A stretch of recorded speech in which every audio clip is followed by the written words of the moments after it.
Halo, halo, apa kabar Anda semua? Assalamualaikum warahmatullahi wabarakatuh. Kita ketemu di hari Rabu, ini tanggal 31 Mei 2023 nih. Menjelang akhir bulan ya, Mbak, dan tidak terasa besok itu tanggal 1 Juni, yaitu hari libur ya.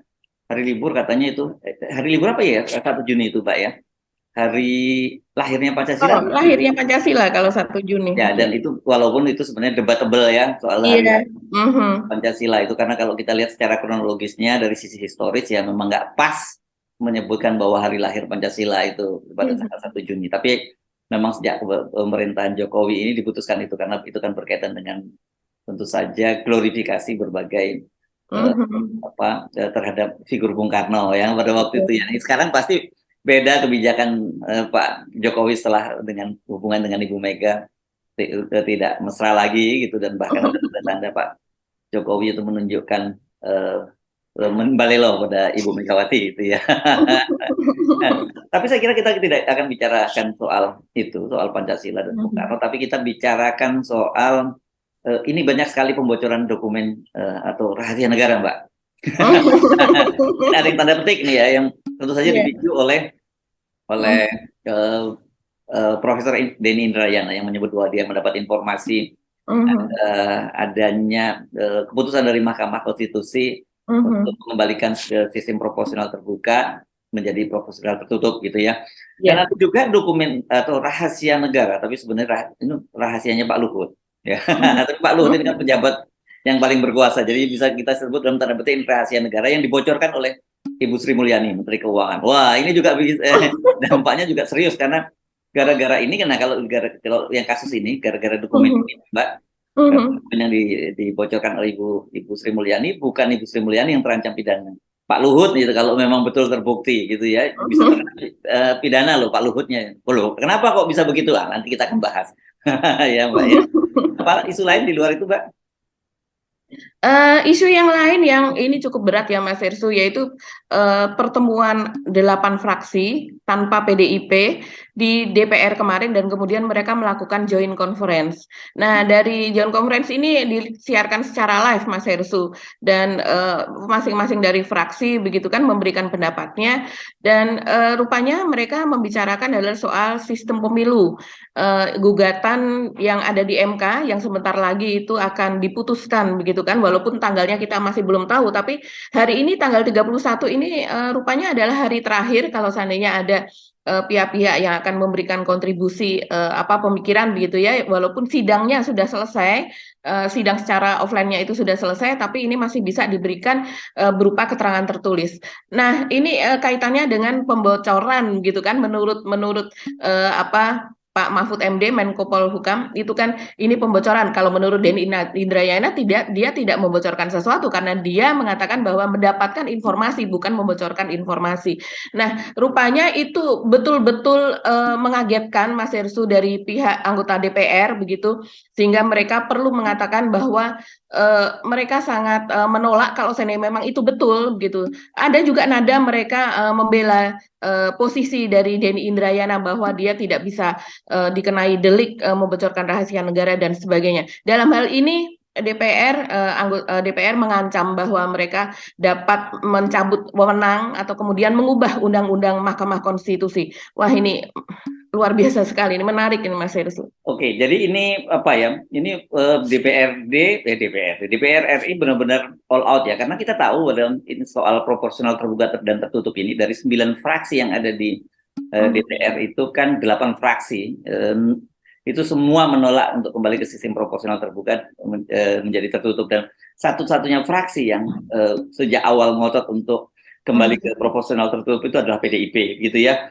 Jangan lupa memang dalam soal ini kan ini perdebatannya sangat menarik. Kenapa? Karena Mahkamah Konstitusi itu kan sebenarnya sejak awal, kalau disebut orang selalu nyebut tupoksinya, tugas pokok dan fungsinya itu adalah memberi review terhadap peraturan atau perundang-undangan yang dianggap bertentangan dengan konstitusi. Kan itu saja sebenarnya. Tapi Iya. kalau kita lihat justru sekarang malah Mahkamah Konstitusi itu membuat norma hukum baru kan itu ya, dengan cara begitu, dan itu sebenarnya yang sering disebut open legal policy atau kewenangan dari pembuat undang-undang, dan kita tahu pembuat undang-undang itu adalah DPR, pemerintah, dan ya DPD juga lah, tapi walaupun perannya tidak terlampau menonjol. Ini memang menarik, dan apalagi kasusnya, kenapa kasus ini menjadi sangat ramai? Satu, kita melihat bahwa ada beberapa gugatan yang sekarang juga sedang ditangani oleh Mahkamah Konstitusi. Yang pertama, yang kemarin kontroversial sekali adalah ketika dia memperpanjang masa jabatan pimpinan KPK dari 4 tahun menjadi 5 tahun dengan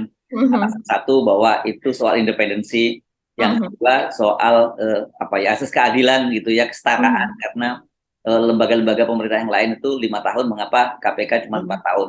Dan kalau kemudian disebut ajas independensi, itu pun juga udah ngawur juga, karena sekarang ini kan KPK itu lembaga, itu subordinat dari presiden. Bahkan sekarang KPK itu sudah masuk dalam rumpun eksekutif, dan itu dia bertanggung jawab pada presiden. Ya memang dia tidak akan independen terhadap presiden. Beda dengan undang-undang yang baru yang sangat independen. Yang kedua, soal mengubah jabatan tadi 4 menjadi 5 tahun, itu kan nggak ada urusan, ada kaitannya dengan konstitusi, dan KPK ini bukan lembaga, ini kan lembaga extraordinary, lembaga non konstitusional sebenarnya, memang tidak ada di dalam konstitusi. Jadi apa urusannya dengan konstitusi gitu ya, bertentangan dengan konstitusi. Nah, yang lebih mengerikan lagi kan sebenarnya motif politik di belakang itu yang membuat orang khawatir, termasuk kemudian sistem proporsional tertutup terbuka ini. Kemudian yang lebih seru lagi nanti tentu saja soal perpanjangan menurunkan batas minimal usia calon presiden dan calon wakil presiden dari 40 tahun menjadi 35 tahun. Jadi memang sekarang ini kelihatan sekali Mahkamah Konstitusi itu menjadi lembaga politik, tapi yang punya kekuatan yang luar biasa. Kenapa? Karena keputusan dari Mahkamah Konstitusi itu ya final and binding, ya sudah pokoknya nggak bisa di-challenge lagi, ya sudah selesai, dan itu mengikat. Ini kan bahaya sekali. Makanya kemudian DPR sebelum rame-rame yang sekarang ini, yang sebelum mengancam akan mengubah kewenangan Mahkamah Konstitusi, itu memikirkan kalau gitu ya disamakan juga atas nama asas keadilan, jangan 15 tahun dong. Jadi 5 tahun saja gitu. Sebelumnya kan sempat dibahas untuk diturunkan jadi 10 tahun gitu ya Mbak ya, dalam revisi Undang-Undang Mahkamah Konstitusi. Tapi dengan peristiwa ini mereka mikir ya sudah jadikan 5 tahun lagi. Ditambah lagi dengan sistem proporsional terbuka tertutup ini, ya kalau gitu dicopot aja kewenangannya. Ini kan hancur-hancuran ini lembaga ini. Padahal ini kan salah satu lembaga amanat reformasi ya, KPK, kemudian Mahkamah Konstitusi itu salah satu lembaga amanat reformasi. Iya, betul sekali. Jadi MK ini kan sebetulnya adalah guardian atau penjaga konstitusi. Yes. Bagaimana konstitusi itu bisa dijalankan, ditegakkan, terus kemudian diimplementasikan dengan sebaik-baiknya. Nah, soal umur ini kan kemarin juga cukup mengagetkan, karena memang sebelumnya ketika ada gugatan soal umur, yaitu yang diajukan oleh Panglima Andika, pernah juga kalau tidak salah ya, mohon maaf kalau seandainya salah, itu juga ya Pak Andika itu ya, kalau Pak iya, betul, itu dikembalikan, dan MK sendiri mengakui bahwa itu bukan wewenang dia untuk memutuskan, karena itu termasuk hal yang termasuk dalam open legal policy yang kemudian harus dikembalikan begitu kepada DPR untuk kemudian digodok lagi. Jadi kalau ada perubahan soal usia itu tadi, sebaiknya dilakukan di DPR. Nah, begitu juga dengan pernah ada gugatan soal masa jabatan jaksa, kalau tidak masa jabatan usia pensiun begitu ya Mas Irsu. Ini mungkin kita bisa lihat lagi begitu kronologisnya, tapi itu juga tidak dilakukan oleh MK. Nah, kemarin itu rupanya kalau kita melihat ke belakang, sepertinya perpanjangan masa jabatan pemimpin KPK itu baru pertama kalinya kemudian MK memutuskan yang seperti itu begitu. Jadi kalau kita melihat ini memang seperti MK masuk ke dalam wilayah politik, bukan wilayah murni hukum. Jadi maksudnya ada intensi, ada maksud dibalik dari putusan tersebut. Nah, terus kemudian orang melihatnya itu kan terus ke belakang ketika ada kecurigaan kenapa Pak Anwar Usman gitu ya, itu menikah dengan adik dari Pak Jokowi. Ini sudah maksudnya udah masuk ada sistem keluarga lah di situ begitu, yang dikhawatirkan tidak independen dan sebagainya. Apalagi Pak Anwar Usman menjadi ketua MK begitu dan sebagainya. Tapi kan dijanjikan bahwa akan independen. Tapi kemudian berikutnya ada kebijakan-kebijakan seperti ini, terus kemudian itu mengarah kepada pelaksanaan pemilu 2024, orang juga kemudian warga dan pengamat, begitu juga praktisi hukum curiga bahwa keputusan itu ada hubungannya dengan cawe-cawenya Pak Jokowi, begitu kan? Apalagi kemudian Pak Jokowi yang sebelumnya menolak itu pada awal Mei dia masih menolak bahwa saya tidak cawe-cawe, dia mengatakan seperti itu. Tapi pada akhir Mei tidak sampai 1 bulan dia sudah mengatakan bahwa mengakui bahwa dia pasti akan cawe-cawe. Nah inilah yang kemudian membuat orang bingung begitu ya Mas Irsu. Dan wajar kalau seandainya kemudian DPR pun merasa haknya itu diambil alih oleh MK. Untuk apa apa maksudnya kalau seandainya hak dari DPR itu kemudian diambil alih oleh MK begitu, ya mereka wajar sih kalau saya melihat kemudian mereka kemudian berang. Saya kalau melihat wajah-wajah yang kemarin join conference atau apa melakukan konferensi pers bersama itu terlihat tegang Mas Hersu satu sama lain begitu. Ketika mereka speak up kemudian memberikan apa pandangannya dari fraksi-fraksi itu terlihat betul wajahnya keras begitu. Dan ini apalagi terus kemudian dari salah satu ya wakil dari Komisi 3 yaitu Habibur Rahman dari Partai Gerindra itu cukup keras dia mengatakan bahwa mengancam gitu ya kalau saya lihat nadanya sudah mengancam kalau seandainya itu tetap akan diputuskan seperti itu maka DPR akan berhak mengevaluasi atau mengganti undang-undang Mahkamah Konstitusi dan juga mereka dapat apa mencabut kewenangan dari Mahkamah Konstitusi tersebut begitu. Karena seharusnya memang apa yang diputuskan oleh MK yaitu soal sistem pemilu, soal usia dan sebagainya itu adalah wewenang dari DPR begitu dan bukan merupakan bagian dari konstitusi yang harus dijaga oleh Mahkamah Konstitusi.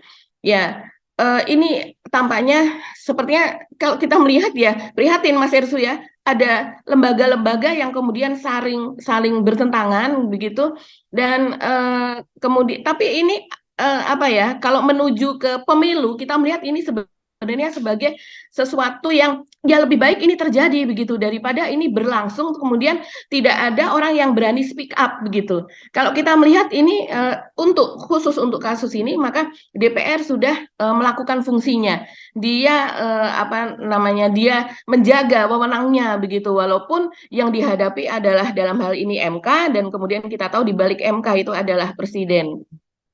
Dan saya kira ini berbeda kasusnya dengan ketika DPR akhirnya memecat atau menarik hakim Mahkamah Konstitusi Aswanto ya. Pada waktu itu beda sekali dengan sekarang ini karena sekarang ini memang kelihatan sekali bahwa ini lembaga Mahkamah Konstitusi sudah menjadi alat kepentingan politik dari penguasa gitu ya dan saya kira memang situasinya menurut saya sekarang itu meskipun Pak Jokowi itu sering orang sebut ini masih fase bebek lumpuh gitu. Tapi tetap sekali kelihatan sekali Pak Jokowi itu sudah menyiapkan semuanya ya semua lembaga-lembaga di pemerintahan itu dia betul-betul dia kooptasi dan dia ingin menyiapkan kekuasaannya harus tetap di tangan dia. Tapi kita melihat itu tanda-tanda alam itu nggak berpihak pada Pak Jokowi ya. Kita lihat misalnya siapa sangka waktu itu tiba-tiba di Nasdem gitu langsung mengusung Anies Baswedan gitu. Siapa sangka tiba-tiba Ibu Megawati mengusung Ganjar Pranowo gitu yang sebenarnya digadang-gadang oleh Pak Jokowi. Siapa sangka sekarang kemudian ketegangan antara Ibu Megawati dengan Pak Jokowi itu membuat tidak solid hubungan ini. Bayangkan kalau ini kan semua ini kan kalau dari kalkulasi atau skenario manusia sebenarnya Pak Jokowi itu sudah menyiapkan skenario dengan sangat sempurna. Tapi tiba-tiba ini berantakan semua loh ini tanda-tandanya itu dan sekarang dalam kasus ini juga siapa yang menyangka misalnya gitu koalisi-koalisi pemerintah itu juga bersuara keras tentang kembalinya ke sistem proporsional tertutup ini kan begitu. Nah, jadi saya sih kalau melihat ini bukan ngomong mistik ya, tetapi tetap saja sesuatu itu kalau sudah berlebihan itu pasti itu akan ada batasnya. Itu hukum alam yang saya kira nggak bisa ditentang gitu. Sama dengan kayak kita berlebihan kita mengeksploitasi sumber daya alam yang terjadi adalah bencana kan begitu juga ya. Kalau sekarang pemerintah ini mencoba terlalu mengeksploitasi kekuasaannya dengan mengambil alih semua wewenang di bawah kendalinya, itu juga sudah berlebihan dan ini pasti secara hukum alam juga nanti akan berbalik untuk menjadi bumerang ke pemerintah. Ini saya kira warning yang penting kita sampaikan gitu dalam kasus ini. Ya, itu memang nggak apa-apa itu nggak boleh berlebihan. Semua itu ada batasnya. Jadi kalau saya kira kan gitu ya, sesuatu kalau udah sampai satu titik puncak kurvanya gitu Mbak ya, pasti itu akan turun gitu ya. Sebenarnya Pak Jokowi itu sudah mencapai satu titik puncak akhir masa jabatan dua periode. Tapi beliau masih mau terus naik. Ya itu hukum alam akan kan pasti kurvanya akan turun. Dan ini nanti kalau jatuh terlalu tambah tinggi nggak enak loh. Ini kita perlu mengingatkan kepada Pak Jokowi. Iya, dan kemudian DPR ini tidak hanya sekedar mengancam akan mengambil wewenang dari MK kalau seandainya itu terjadi, tapi juga membela pernyataan dari Denny Indrayana. Jadi kalau kita lihat flashback ke belakang ya, Mas Hersu, ini kan pernyataan dari Denny Indrayana yang dituding oleh Pak Mahfud MD itu membocorkan soal diputuskannya sistem pemilu tertutup oleh MK, padahal sekarang belum diputuskan begitu kan. Nah, itu kalau kita melihat ke belakang, ternyata ini kan keputusan soal sistem pemilu terbuka ini. Dulu kan tertutup ya, kita masih ingat, kita kalau mencoblos kan mencoblos partai, begitu kan. Tahun 2009 ya mulai sistem proporsional. Iya, betul. Jadi diputuskan oleh Mahkamah Konstitusi tahun 2008. Nah, Kemudian iya. pemilu 2009 itu sudah mulai menggunakan sistem proporsional terbuka. Iya, betul. 2004 kita masih memilih partai. Nah, pada tahun 2008 sampai 2013 itu ketua MK-nya adalah Pak Mahfud MD.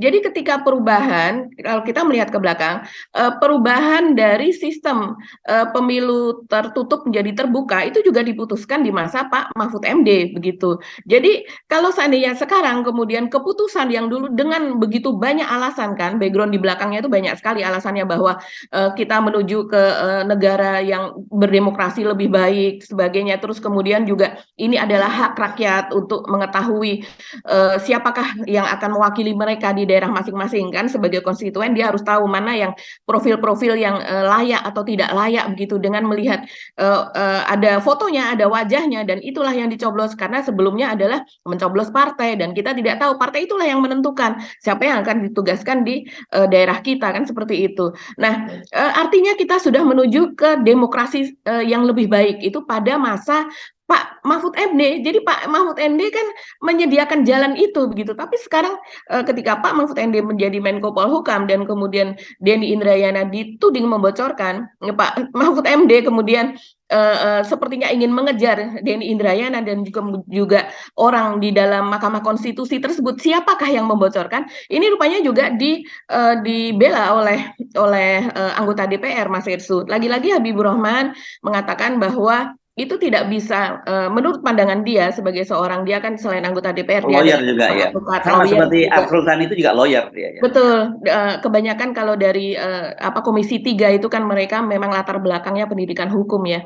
Dan kemudian dia mengatakan bahwa undang-undang tentang rahasia negara yang sepertinya akan dikenakan kepada Denny Indrayana ini tidak bisa diterapkan karena memang undang-undang tentang rahasia negara itu kaitannya adalah dengan pertahanan dan keamanan begitu. Sementara kalau ini soal proporsional terbuka dan tertutup, itu apa hubungannya dengan pertahanan dan keamanan? Kalau menurut pandangan dia seperti itu. Begitu juga Dan lebih anggota kontradiktif kan DPR begini lain. Mbak, lebih kontradiktif. Pak Mahfud MD menyatakan bahwa sampai sekarang belum ada keputusannya itu gitu. Jadi kalau gitu Ya, dokumen mana yang dibocorkan? Kan nggak ada juga dokumen yang dibocorkan gitu. ya, betul, betul. Itulah yang saya maksud kemarin ketika berdiskusi dengan Mas Hersu, tahapannya sebenarnya masih berlangsung begitu ya. Jadi sampai dengan tanggal 31 yaitu hari ini, itu hari terakhir orang memberikan pandangannya ketika sidang secara offline sudah ditutup, maka masih bisa selama 1 pekan memberikan pandangan secara tertulis. Nah, sesudah itu baru kemudian pimpinan MK itu kemudian bersidang dan kemudian mereka akan menentukan kapan mereka akan membuat sidang lagi untuk memutuskan dari hasil-hasil yang mereka terima tersebut, pandangan dari ahli, pakar apa dan sebagainya, kemudian menjadi sebuah keputusan begitu. Nah, jadi apa yang dikatakan oleh DPR, yaitu dalam hal ini Habibur Rahman, dan kemudian juga pembelaan dari Denny Indrayana itu menarik sekali. Denny mengatakan bahwa kicauan yang dia buat itu bertuliskan mendapat informasi, bukan mendapat bocoran. Seperti yang dituduhkan oleh Pak Mahfud MD itu kan dia memberikan bocoran. Terus kemudian dan tidak ada putusan yang bocor, apalagi MK belum mendapat putusan baru, belum membuat putusan, dan putusan itu baru akan diketok itu pada tanggal 31 ini. Ada yang mengatakan putusan akan diketok pada tanggal 31, tapi ada yang mengatakan bahwa 31 ini adalah akhir dan kemudian baru MK akan membuat membuat jadwal kapan putusan itu akan Ya, diumumkan. ya. Kita tidak tahu. Kita Tapi lihat hari ini ya, gitu ya. tapi kalau saya percaya ya, sebenarnya putusan itu memang sudah ada. Ya, Iya, saya bisa jadi kita kita Mhm. kita kalau kalau melihat kronologis yang ini dan kemudian bahkan dari sebulan yang lalu pun kita sudah tahu ini sepertinya akan positif loh, ini sepertinya akan diketok dengan sistem Iya, pemilu itu udah tertutup itu lama ya sudah kita satu. mendengar itu ya. Jadi Betul. makanya ini targetnya Denny Indrayana ini berhasil kan dia menyebutnya itu mengawal dan preemptif gitu. Ya, artinya Ya, sebenarnya dia melakukan preemptif. langkah semacam itu supaya putusan itu jangan jangan sampai Ya. diputuskan seperti itu. Jadi kalau nanti ternyata kemudian karena heboh ribut terus ancaman dari DPR ini kemudian Mahkamah Konstitusi surut dan kemudian Mhm. membatalkan itu, ya itu bukan berarti Denny Indrayana hoax, tetapi Mhm. situasinya berubah karena justru misi dari Denny Indrayana berhasil dengan mengetek Mhm. Mahkamah Konstitusi itu gitu ya. Mhm. Nah, ini memang Iya. bisa kacau loh Mbak dengan sistem ini buat sebenarnya seperti dikatakan oleh Pak SBY di internal partai politik bisa kacau karena kan sekarang Mhm. sudah masuk daftar calon sementara. Artinya udah Ya. diajukan dan daftar calon sementara itu sudah ada nomor-nomornya. Nanti tinggal Mhm. disahkan lagi biasanya ada perubahan minor dalam daftar calon tetap. Tapi kalau kemudian ternyata berubah ya, Mhm. berubah menjadi proporsional tertutup, ini banyak sekali kader-kader yang suara yang dia dapat nomor urut yang jauh dia bisa kabur, dia Mhm. nggak mau lagi menjadi caleg atau namanya di caleg tapi dia tidak akan bekerja. Buat partai itu juga bisa jadi masalah. Beda dengan Mhm. partai-partai yang seperti PDIP yang partai ID-nya gitu. Ya, Mhm. ini kalimat ini istilah ilmiahnya tapi lebih pada orang yang taklid gitu, yang orang Ya. pemilih yang pokoknya apapun keputusan partai ikut, ya itu menguntungkan gitu. Juga ada Mhm. figur-figur yang sebenarnya nggak populer di publik, tapi karena dia dekat dengan ketua umum partai, dia Mhm. akan jadi, begitu kan? Betul.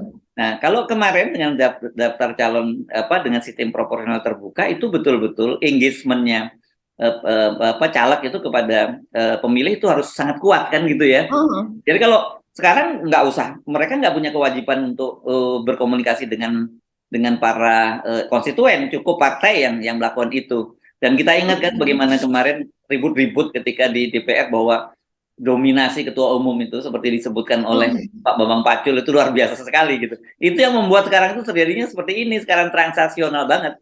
Jadi para oligarki itu kalau mau mengambil keputusan, membuat keputusan-keputusan, menggulkan rancangan undang-undang atau apa sebaiknya cukup mereka rapat dengan oligarki partai dan itu selesai Mhm. gitu. Nggak peduli dia dengan rakyat, orang Ya. gua bukan wakil rakyat kok, gua wakil partai. Itu sebenarnya berbahayanya. Iya, betul sekali Mas Hersu. Jadi sekarang ini kan menimbulkan keresahan ya, keresahan di dalam setiap partai dan juga para caleg tersebut. Saat ini KPU sedang bekerja keras. Dari hari ke hari kan kita bisa melihat kronologisnya bahwa sudah sekian caleg yang terverifikasi dan sudah sekian. Jadi dari hari per hari itu harus diverifikasi semuanya begitu. Nah, ini sedang dalam tahapan bekerja seperti itu dan kemudian ada intervensi dari Mahkamah Konstitusi kalau memang betul mereka nantinya memutuskan bahwa sistemnya akan menjadi tertutup. Nah, ini kan yang ada di KPU itu ada memang caleg incumbent gitu yang sudah menjabat sebelumnya, ada juga yang baru. Nah, yang baru ini kalau saat ini walaupun mereka belum kampanye, mereka kan sudah mulai sounding, mereka mulai memperkenalkan diri dari satu lokasi ke lokasi lainnya begitu ya. Kalau seandainya dia di daerah begitu dia wilayah lokasinya berapa kabupaten dan sebagainya begitu, dan mereka sudah mulai merekrut tenaga kerja. Seperti kita ketahui mereka biasanya memiliki posko di masing-masing kecamatan. Bayangkan ada berapa kecamatan, mereka sudah mengeluarkan uang merekrut tenaga kerja untuk mereka nanti bekerja di lapangan.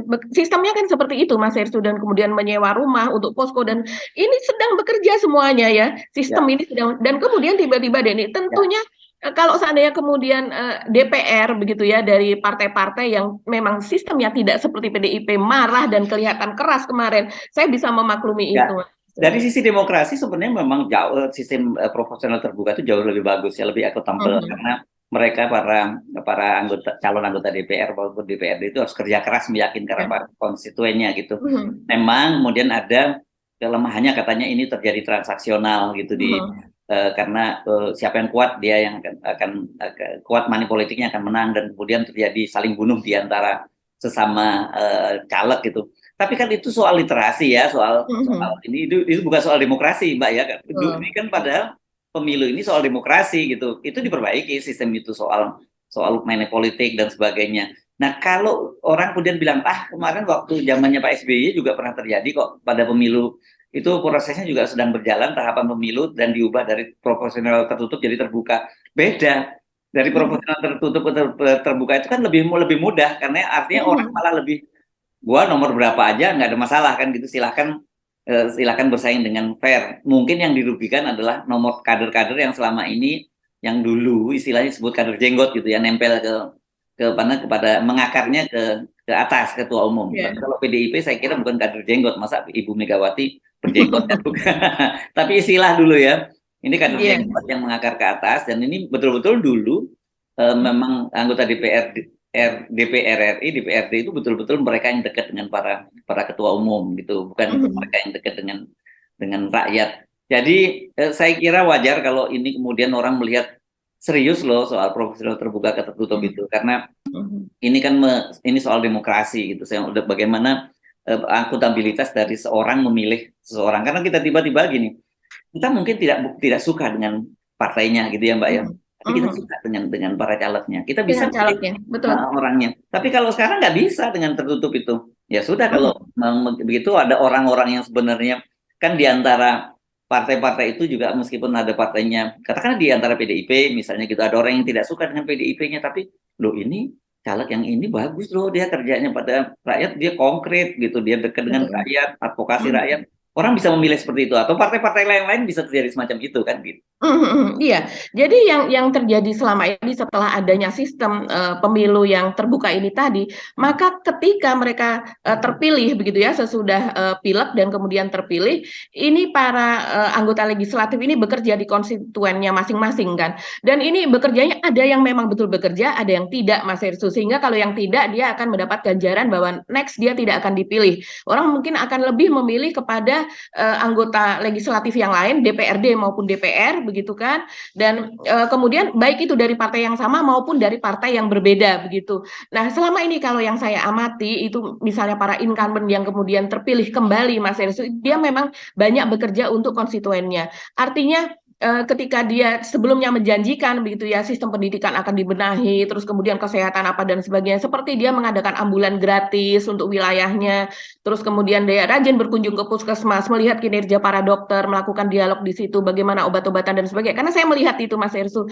Dan kemudian juga seperti misalnya dia membangun banyak PAUD, walaupun misalnya PAUD itu biasanya kalau di PAUD Muslim itu kan belajar surat-surat pendek apa dan sebagainya. Walaupun dia non Muslim, dia tetap membangun itu. Nah, itulah tetap masyarakat merasakan bahwa dia memang bekerja dalam rangka ini. Ya, artinya nggak apa-apa menguntungkan rakyat kan yang seperti ini. Mereka bekerja. Saya kira satu itu ya yang tidak bersih sistem proporsional terbuka. Yang kedua yang pengalaman ini mesti dihapuskan itu adalah mekanisme pergantian antar waktu, recall. Ini juga menghantui, itu harus dihapuskan juga kalau mau. Jadi dengan begitu anggota DPR atau DPRD itu betul-betul menjadi wakil rakyat, bukan wakil ketua. Sekarang ini dengan sistem proporsional terbuka, tapi ada kewenangan recall atau pergantian antar waktu, itu banyak juga anggota DPR RI misalnya dari DPRD nggak berani vokal, Mbak. Itu yang jadi sulit. Nah, oke. Tapi kita kembali ke isu tadi ya, kembali ke isu soal bocorkan itu. Dan ini kan Pak Mahfud MD juga diledek-ledek ini oleh para penggiat anti korupsi gitu, terutama ex komisioner bukan ex komisioner, ex pegawai KPK. Waktu ada laporan Firly dilaporkan membocorkan dokumen negara, Pak cicing wae itu nggak ngomong malah. Dan sekarang kok kenceng banget gitu, padahal dalam kasus Firly itu kan luar biasa, udah ada bukti-buktinya yang sudah dilaporkan ke Dewas, dilaporkan ke Polda Metro Jaya, sebagainya. Tapi sampai sekarang belum ada tindakan, dan Pak Mahfud juga tidak ada bicara sama sekali. Entah kenapa sekarang tiba-tiba Pak Mahfud kok reaksinya luar biasa ya. Saya kira kita selama ini selalu support Pak Mahfud, tapi dalam kasus ini kita masih sepakat ini Pak Mahfud lebay deh dalam soal ini gitu ya. Kita juga masih ingat loh Mas Herssu di persidangan Komisi 3 ketika membicarakan soal 300 berapa Mas Herssu? 309 triliun. sekian 300 lebih triliun itu ya, terus kemudian ada ancaman dari Arteria Dahlan begitu yang dia bersuara sangat keras bahwa Pak Mahfud bisa dikenai membocorkan rahasia negara begitu kan, karena dia memberikan informasi tentang para pelaku begitu kan, dan kemudian juga bukti-bukti apa saja yang dimiliki begitu, dan kemudian Pak Mahfud mengatakan bahwa saya tidak menyebut nama, saya tidak menyebutkan lokasi, misalnya domisili, terus kemudian secara pribadi dia tidak menunjuk kepada seseorang per orang begitu, sehingga itu tidak termasuk kategori membocorkan rahasia. Yang dia sebutkan adalah yang dilakukan adalah ini, jumlahnya begini apa dan sebagainya. Kalau menurut Ataria itu sudah masuk ke dalam hal yang rahasia begitu, yang tidak boleh disebutkan begitu. Itu nanti masuknya ke ranah pengadilan, kalau sebagai barang bukti itu nanti masuknya ke sana. Tapi kemudian Pak Mahfud mengatakan bahwa Arteria pun bisa dikenai pasal menghalangi, ya, menghalangi proses penyidikan. proses penyidikan seperti itu. Jadi memang kalau hukum itu kan multitafsir, ada yang multitafsir, ada yang tidak. Tapi dalam hal ini masih debatable begitu kan? Kalau sekarang ini saya kira nggak debatable, memang karena ya kalau yang ini betul bukan debatable. Pak Mahfud sendiri yang menyatakan bahwa belum ada kok keputusannya. Ya, jadi kalau begini memang belum ada dokumen yang dibocorkan, dan Denny juga menyatakan dia tidak membocorkan, dia mendapat informasi gitu ya. Iya. Saya kira menarik ini. Nah, kita pindah ke topik yang berikutnya. Ini udah panjang kita bicara soal ini ya. Yang soal Pak Luhut, saya kira ini Pak Luhut ini menarik sekali nih, Mbak Agis, tentang Pak Luhut juga. Apakah Ibu Sri Mulyani akan dikenakan juga membocorkan dokumen negara?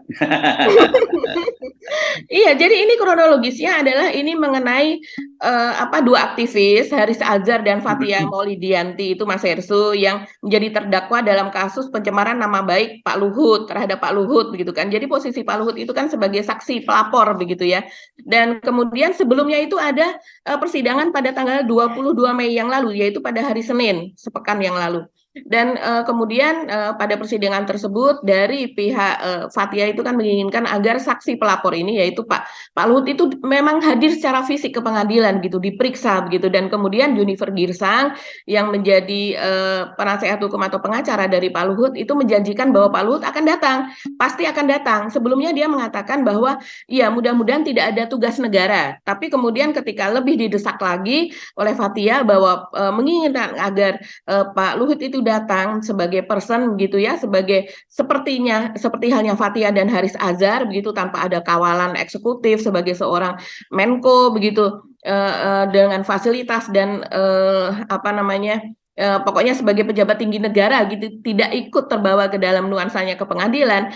Kemudian dari Junifer Girsang mengatakan bahwa bahwa kliennya pasti akan datang meskipun itu ada tugas negara. Tapi tentunya kalau tugasnya itu keluar negeri, maka akan minta dijadwalkan kembali. Nah, kemudian sampailah ke tanggal 29 kemarin, pada hari Senin, itu kan sidang yang berikutnya, dan ternyata Pak Luhut tidak datang. Ada sebuah surat yang dibacakan oleh yang dikutip gitu ya oleh jaksa penuntut umum, karena dia kan sebagai saksi dari pihak jaksa kan, saksi pelapor begitu. Nah, dia mengatakan bahwa kenapa Pak Luhut tidak datang adalah karena dia sedang berada di luar negeri. Jadi dia sedang melakukan tugas itu jadi berarti jaksa bukan jaksa ya, jaksa hanya membacakan surat dari Pak Luhut mengatakan tidak hadir gitu ya. Dari jaksa penuntut umumnya mengatakan demikian, bahwa Pak Luhut tidak dapat hadir, bahwa posisinya karena sedang melakukan tugas negara di luar negeri. Ya, oke, jadinya dia nggak datang begitu, dan dari pihak Pak Luhut meminta agar sidangnya ditunda hingga tanggal 8 Juni, yaitu pada hari Kamis. Nah, inilah kemudian terjadi ketegangan memang Mas Hersu antara hakim dengan tim dari Fathia begitu, karena dia menginginkan agar kalau seandainya pengadilan hakim sudah memiliki jadwal tersendiri, yaitu setiap hari Senin, biasanya memang seperti itu kan, seperti kita lihat sidang Sambo, sidang yang lain-lainnya, misalnya setiap hari Senin ya hari Senin, nanti yang hari Rabu ya hari Rabu, misalnya seperti itu. Nah, kalau pengadilan sudah memiliki jadwal yang pasti, jangan diubah hanya berdasarkan karena permintaan dari Pak Luhut. Dia menginginkan posisi equal, posisi yang sama begitu antara dirinya dengan Pak Luhut gitu. Jangan ada permintaan khusus. Nah, ini yang sempat suasana menjadi tegang, tapi hakim mengabaikan permintaan dari protes dari Fathia tadi, dan tetap menjadwalkan sidang pada tanggal 8 Juni hari Kamis. Jadi bukan hari Senin lagi. Nah, ini sidang hari Senin ini kemudian selesai dan kemudian pada hari Selasa Bu Sri Mulyani itu mengunggah di akun Instagramnya sebuah pertemuan di Istana Negara kalau tidak salah. Dia menuliskan itu Mas Hersu di apa namanya di akunnya. Jadi dia hanya mengatakan bahwa dia ada sebuah pertemuan bersama anggota kabinet dan kemudian ada foto di situ begitu ya, ada foto di situ ada kalau yang saya lihat nih Mas Hersu ada Pak Luhut itu terlihat besar karena dia posisinya ada di depan. Bu Sri Mulyani melakukan selfie gitu kan. Orang yang biasanya paling dekat dengan orang yang memegang apa namanya HP begitu kan posisinya memang terlihat paling paling besar begitu. Jadi tampak di situ ada Pak Luhut, kemudian ada Ibu Risma, ada Pak Mahfud begitu ya, ada Kepala BIN Pak Budi Gunawan, kemudian ada Kapolri dan juga ada Pak Tito dan masih banyak yang lainnya, ada Sandiaga dan lain-lain. Nah, dan di situ tertulis bahwa itu pada tanggal hari Senin 29 Mei. Jadi artinya di situ sangat jelas bahwa Pak Luhut pada tanggal 29 Mei, kalau kita melihat Instagram dari Ibu Sri Mulyani, kita bisa hadirkan ya di sini, itu jelas bahwa itu terjadi pada tanggal 29 di mana sidang di Pengadilan Negeri Jakarta Timur dengan Fathia itu terjadi. Jadi rupanya Pak Luhut sampai sejauh ini kita belum tahu ya jawaban dari Pak Luhut. Sampai sejauh ini ditengarai Pak Luhut itu memang tidak berada di luar negeri, tapi berada di Indonesia. Nah, ini menjadi perdebatan di media Ya. sosial karena, loh, siapa tahu Pak Luhut itu apa namanya dari Singapura dan habis pertemuan itu dia langsung ke Singapura begitu kan? Yang paling dekat kan jaraknya adalah Singapura seperti kita pergi ke Aceh atau ke Medan begitu ya. Malah Nah, nggak sampai lah. Singapura itu cuma berapa sih? 2 jam lah ya sekitar ya penerbangan di sana ya. Nggak sampai sih, Nggak dua sampai dua jam, jam. 1,5 jaman begitu. Dan kemudian ya, kalau seandainya memang itu terjadi, ini ramai di Mas Hersu karena memang cukup cukup trending ini apa yang terjadi pada Pak Luhut karena netizen juga mengatakan, wah ini bisa diproses nggak ya karena Pak Luhut berarti kan membohongi pengadilan begitu dengan mengatakan demikian. Alibi Pak Luhut apa ya begitu? Kalau seandainya memang dia dari luar negeri paling dekat itu misalnya Singapura lah yang bisa sudah dibilang itu sebagai luar negeri. Maka sekarang itu CCTV banyak sekali kan tidak bisa sekedar Pak Luhut mengatakan luar negeri. Itu harus dibuktikan rentetannya jam berapa di bandara apalagi di Singapura semua tempat itu sudah ada CCTV hampir tidak ada apa blind spot seperti itu. Nah, ini kita tunggu nih jawaban dari Pak Luhut. Ini yang penting saya bacakan status dari Ibu Sri Mulyani gitu supaya ini tidak menjadi hoax ya Mas Ersu. Dia mengatakan bahwa ngobrol sesama kolega Kabinet Indonesia Maju sambil menunggu mulai rapat intern bersama Presiden dan Wapres. Ini rupanya adalah sebuah rapat ya. Agenda hari Senin siang. Istana Merdeka 29 Mei 2023. Oh, ini Istana Merdeka, bukan di Istana Negara rupanya.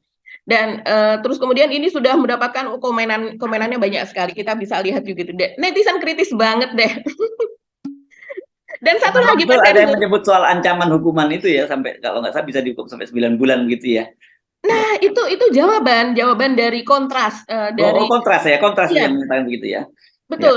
Itu jawaban dari Kontras yaitu yang apa namanya dia mengatakan bahwa itu ada pasalnya begitu ya. Ini saya bacakan ini status dari unggahan atau cuitan dari Kontras di Twitter. Dia mengatakan pada persidangan kriminalisasi Fathia dan Haris 29 Mei 2023 kemarin, melalui kuasa hukumnya Pak Luhut mengirimkan surat yang menyatakan bahwa ia tidak bisa hadir ke persidangan karena sedang menjalankan tugas kenegaraan di luar negeri, begitu. Dan kemudian next-nya cuitan berikutnya, padahal dari postingan Bu Sri Mulyani, Menteri Keuangan, Pak Luhut Senin siang hadir di rapat Kabinet Indonesia Maju. Yang berikutnya dia baru menyatakan soal hukum.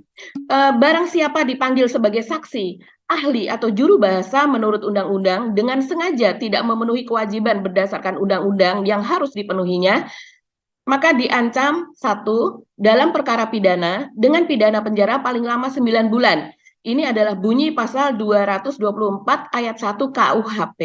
Dan lagi-lagi Mas Hersu, ini kemudian menjadi ramai adalah yang mengungkap ini pertama kali isi akun Instagram dari Ibu Sri Mulyani ini lagi-lagi adalah Partai Sokmed.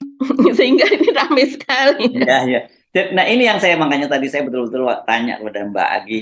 ketika jaksa membacakan itu surat dari Pak Luhut yang menyatakan beliau ada tugas ke luar negeri kan gitu. Karena bisa aja kan kemudian mendadak dia ternyata maunya tadinya mau ke luar negeri tapi dipanggil mendadak oleh presiden, bisa semacam itu gitu. Betul. Tapi kan harusnya juga ketika ada perubahan itu juga diberitahu kan gitu, karena kalau enggak ya itu tadi bisa terkena pasal undang-undang. Tapi saya kira nggak mungkin pengadilan akan menerapkan pasal itu kepada Pak Luhut. Tetapi ini berkaitan dengan kredibilitas seorang Luhut kan, itu yang saya kira soalan. Oke, saya kira kita udah cukup panjang nih ngobrolnya. Kita bahas sedikit ya soal pasir apa penjual ekspor ya. Udah lama sekali ya ekspor pasir itu ya. Itu yang ke luar negeri itu di stop oleh pemerintah dan sekarang presiden baru membuka kembali keran itu. Dan salah satu konsumennya itu membeli pasir terbanyak itu kan adalah Singapura ya, untuk reklamasi Singapura. Lama-lama makin luas tuh daratan dari Singapura, dan itu sebenarnya bukan tanah air Singapura tapi tanah air kita, karena itu pasir dari kita. Kalau Anda datang ke Marina Bay atau apa dan sebagainya, itu sebenarnya itu tanah air kita, itu bukan tanah air Singapura, tapi tanah air kita dijual oleh pejabat kita, para pengusaha kita, jadi tanah airnya orang Singapura jadinya itu, Mbak.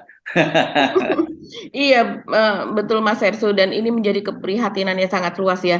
Ini di kalangan LSM, para aktivis sedang dibahas dengan sangat intensif begitu. Ini bagaimana kebijakan pemerintah ketika itu kan untuk mengeluarkan pada tahun 2002 ketika pembekuan ekspor pasir ini kan juga atas perjuangan yang ini, karena ini memang mudah banget Mas Hersu, ini ditambang dan kemudian tinggal 2002 dijual. atau 2012 ya kan, 8 tahun 2002 karena sudah 20 tahun. Oh, 20 tahun ya, sudah 20 Iya, tahun. sudah. Sorry. Iya, Ya, betul. okay. Sudah 20 tahun, dan kemudian ini kan memang sesuatu yang sangat-sangat mudah untuk ditambang begitu, dan perlakuannya jadi karena ada di permukaan begitu kan. Alasan dari Indonesia memang karena kawasan Rio itu kan kaya akan sedimen gitu. Jadi ini pengurukan ini maka akan malah justru akan hasilnya akan baik untuk lingkungan begitu kan. Tapi kenyataannya tidak, Mas Hersu. Ini kan pernah juga terjadi di ketika ada proyek 17 pulau reklamasi di Teluk Jakarta pada waktu itu, dan kemudian pengambilan pasirnya untuk menguruk atau membuat pulau itu diambil dari Teluk Banten gitu, dan kemudian memang ada di Tenggarai ada pulau di kawasan Banten itu yang kemudian tenggelam karena ini akan menimbulkan abrasi ya. Jadi kalau seandainya sebuah kawasan dikeruk atau kemudian dieksploitasi dengan sedemikian besar begitu, maka pulau itu akan terjadi abrasi dan dia lama-lama akan tenggelam gitu. Nah, ini yang dikhawatirkan akan terjadi di sana begitu, di Riau. Dan selain itu, apa yang terjadi di Banten ketika itu kan LSM banyak sekali mendampingi begitu, dan yang terjadi pada para nelayan itu memprihatinkan sekali Mas Ersu. Mereka yang ini tahun 2016 ya, jadi pada waktu itu memang ramai pilkada dan kemudian soal reklamasi ini menjadi ramai sekali. Nelayan yang ketika itu biasanya pendapatannya itu sehari itu bisa 500 begitu, 500.000, itu anjlok menjadi sekitar 100 sampai 200. Padahal kalau seandainya dia hanya mendapatkan 100.000 saja untuk menangkap ikan pun dia harus lebih jauh ke tengah laut ya, karena ikan-ikan itu dengan adanya eksploitasi tersebut maka mereka akan lari karena di situ akan keruh apa dan sebagainya, banyak ikan mati, mereka tidak akan dapat bertahan di situ. Dan nelayan yang tadinya masih bisa melakukan penangkapan di situ, nelayan biasanya tidak banyak-banyak amat kan, kalau karena mereka bukan sebuah industri besar begitu, hanya untuk makan sehari-hari, dan itu jumlahnya ada ratusan keluarga dan sebagainya, itu kemudian terdampak Mas Hersu. Mereka turun pada saat itu penghasilannya sekitar 100 sampai 200.000, padahal kalau 100 artinya dia sama saja tidak mendapat apa-apa karena dia sehari-hari membeli solar saja sudah minimal 100.000 begitu. Nah, inilah yang terjadi, yang dikhawatirkan terjadi di tempat eksploitasi yang baru. Ya, dan ini juga sudah disoroti ya oleh Ibu Susi Pujiastuti, mantan Menteri Kelautan, dan kemudian juga ini saya baca di Tempo ada seorang pengamat yang dia menengarai bahwa permainan ini ya ada beberapa pengusaha-pengusaha yang lebih dekat dengan para politisi gitu, yang bahkan di kabinet di kabinet dan sebagainya, dan sekarang mencurigai juga apakah ini bagian dari mencari dana-dana untuk pembangunan IKN, kan dicurigai seperti itu karena lama kemudian ini kan pasti pasarnya, kalau pasirnya Singapura lah yang paling. Ya. Betul. Pasarnya yang paling besar memang Singapura, dan Singapura kan saat ini memang sedang program mereka apa namanya, membuat reklamasi. Kalau kalau kemarin di Teluk Jakarta membuat reklamasi, membuat pulau baru begitu ya. Sementara kalau reklamasi yang lain itu bisa dengan melebarkan bibir pantai begitu, seperti yang terjadi di Belanda apa dan sebagainya juga seperti itu, Mas Hersu. Nah, ini uh, uh, dan Singapura pasti akan membaik-baiki kita. Ya, Kemarin ya, Pak ya, ya. Luhut kan, Nanti pasti. Pak Luhut sempat marah sama Singapura. Kalau sekarang baik-baik begitu. Karena sebagai kompensasinya ini dicurigai oleh para pengamat, kita sudah membaca ya banyak sekali yang beredar itu, mereka menulis bahwa ini dicurigai adalah tukar apa ya, semacam para pengusaha Singapura, baik itu swasta maupun dari pemerintahnya, kan saat ini ada di Balikpapan. Mulai kemarin, mereka datang di Balikpapan dan kemudian mereka akan ke IKN untuk melihat potensi investasi di IKN. Dan para pengusaha ini dari 130 bersama dengan dikawal dengan duta besar kita di Singapura, Suryo Pratomo, begitu, mereka berasal dari pemerintah maupun swasta.